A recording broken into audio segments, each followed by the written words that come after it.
गया है। जैसे कि मैं देख पा रहा हूँ कि 750 से ज्यादा बच्चे ऐसे जिन्होंने ऑलरेडी सेशन को लाइक कर दिया जैसे हमने सेशन स्टार्ट किया उससे पहले ही। जहां भी शेयर कर सकते जल्दी से शेयर कर देंगे friend, Telegram, Facebook, WhatsApp, Instagram, जल्दी जल्दी से आप लोग शेयर कर देंगे ताकि हम लोग जो है इसी तरीके से हमारे बहुत सारे क्वेश्चन को सॉल्व कर सके। चलिए पहला क्वेश्चन आप लोगों की स्क्रीन के ऊपर में ये रहा। भारतीय संविधान की जो प्रस्तावना है, ठीक है, उसमें अब तक कितनी बार संशोधन किया गया है? बहुत ही इंपॉर्टेंट क्वेश्चन है फ्रेंड्स, एग्जाम के अंदर में आप लोगों से पूछा जा सकता है, तो प्लीज इस पर्टिकुलर क्वेश्चन को याद रखेंगे आप लोग, ठीक है। चलिए बहुत बढ़िया, ठीक है, केवल एक बार जो है इसको संशोधित किया गया, केवल 64-65% लोगों ने आंसर किया अभी तक, ठीक है। मैं आपको बताना चाहूंगा फ्रेंड्स कि इस जो है क्वेश्चन के अंदर में आप लोगों के कई सारे इंपॉर्टेंट पॉइंट छुपे हुए, जैसे कि कौन कौन से शब्दों को जो है इसके अंदर में जोड़ा या घटाया गया था। आपको बता दूं फ्रेंड्स 3 शब्द इसके अंदर में जोड़े गए थे। एक जोड़ा गया था समाजवादी, ठीक है, लिखते जाओ आप लोग। पहला कौन सा शब्द जोड़ा गया था? समाजवादी, मेरे साथ साथ में लिखते जाना है आप लोगों ने, समाजवादी शब्द जोड़ा गया था, ठीक है। दूसरा कौन सा शब्द जोड़ा गया था इसके अंदर में फ्रेंड्स? सेक्युलर, धर्मनिरपेक्ष या पंथ निरपेक्ष, ठीक है, पंथ, ठीक है, पंथ निरपेक्ष, पंथ निरपेक्ष या धर्म निरपेक्ष आप लोग बोलो, ठीक है। और चौथा वाला जो तीसरे नंबर का शब्द था वो था अखंडता, ठीक है, हमारे भारत की अखंडता, इंटीग्रिटी को जो है क्या करेंगे? अक्षुण्ण रखेंगे हम लोग, अखंडता, ठीक है। तो ये भी लिख देता हूं मैं आप लोगों के लिए, अखंड,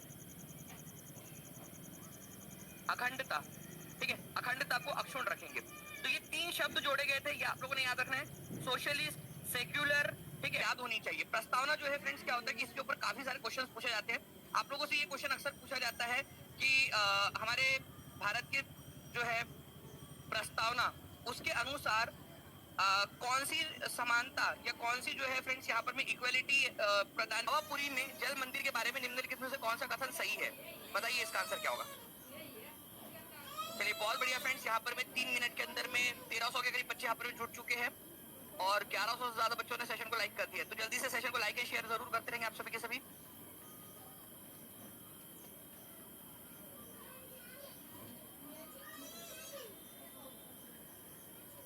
बहुत बढ़िया। तो देखिए पावापुरी में जल मंदिर के बारे में कौन सा वाला कथन सही है? देखिए पावापुरी, पहली बात तो पावापुरी कहां पर में है?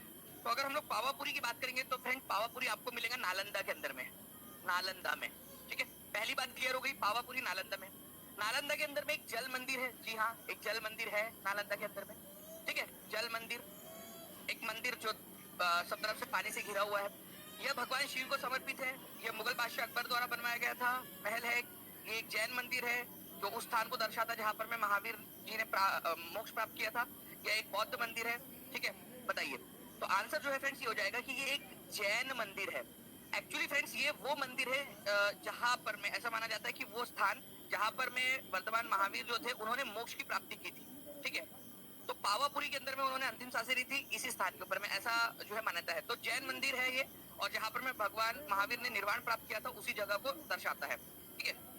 तो आंसर हो जाएगा option number C, Pawapuri Nalanda के अंदर में। इंपॉर्टेंट पॉइंट है फ्रेंड्स, एग्जाम के अंदर में पूछा जा सकता है, C is the correct answer, ठीक है। तो ये आप देख सकते हो, अगर यहाँ पर मैं आप लोगों को दिखाना चाहूँ तो ये इस प्रकार से ये मंदिर दिखता है। जल मंदिर पावापुरी में है, नालंदा के अंदर में, ठीक है। ये मंदिर वो मंदिर है जहां पर में उस जगह को दर्शाता है जहां पर में भगवान महावीर ने निर्माण की प्राप्ति की थी, ठीक है, मोक्ष प्राप्त किया था।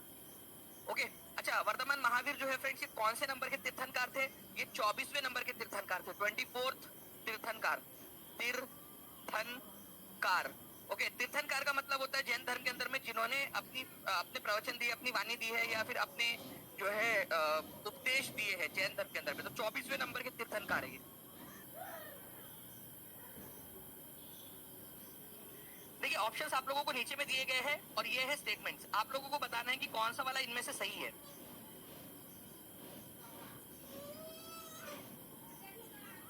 एक बार जल्दी से हाथ ऊपर कर देंगे फ्रेंड जितने भी लोग हैं जिन्होंने सेशन को लाइक कर दिया है, क्योंकि मैं यहाँ पर भी देख पा रहा हूँ कि केवल 6 मिनट में ही आप लोगों ने, ठीक है, 6 से भी डबल 1200 से भी ज्यादा बच्चों ने सेशन को लाइक कर दिया है,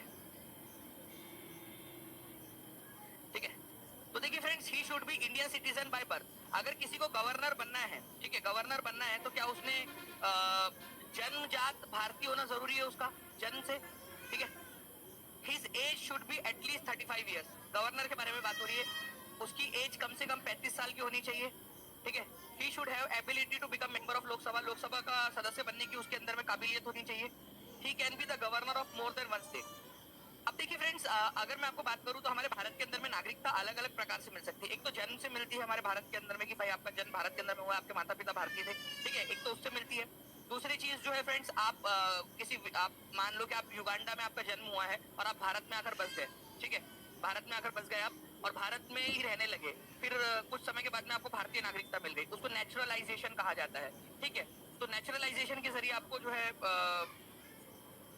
मान्यता आपको मिल गई है, नागरिकता आपको मिल गई, तो उससे भी आप भारतीय नागरिक बन जाते हो।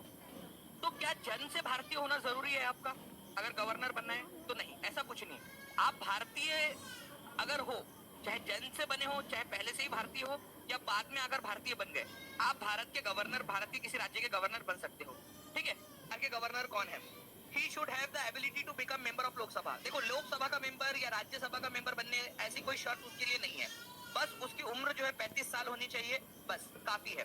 35 इयर्स की एज है, काफी है इतना, ओके। चलिए, he can be the governor of more than one state. वो एक से ज्यादा राज्यों का गवर्नर हो सकता है, बिल्कुल। पहले नहीं हो सकता था, लेकिन फ्रेंड 1956 के बाद में अलाउ कर दिया गया, ठीक है। तो दूसरा वाला सही है और चौथा वाला सही है कि एक से ज्यादा राज्यों का एक साथ गवर्नर बन सकता है, ओके। तो आंसर आपका 2 और 4 हो जाएगा, सही है जो। तो 2 and 4 are correct, option number D. ये हाई लेवल क्वेश्चन था, लेकिन फ्रेंड्स आप लोगों को प्रैक्टिस ही इसलिए करवा रहा हूँ ताकि आप लोगों को हमेशा हमेशा के लिए चीजें याद हो जाए, ठीक है। याद रहेगा अभी आप लोगों को?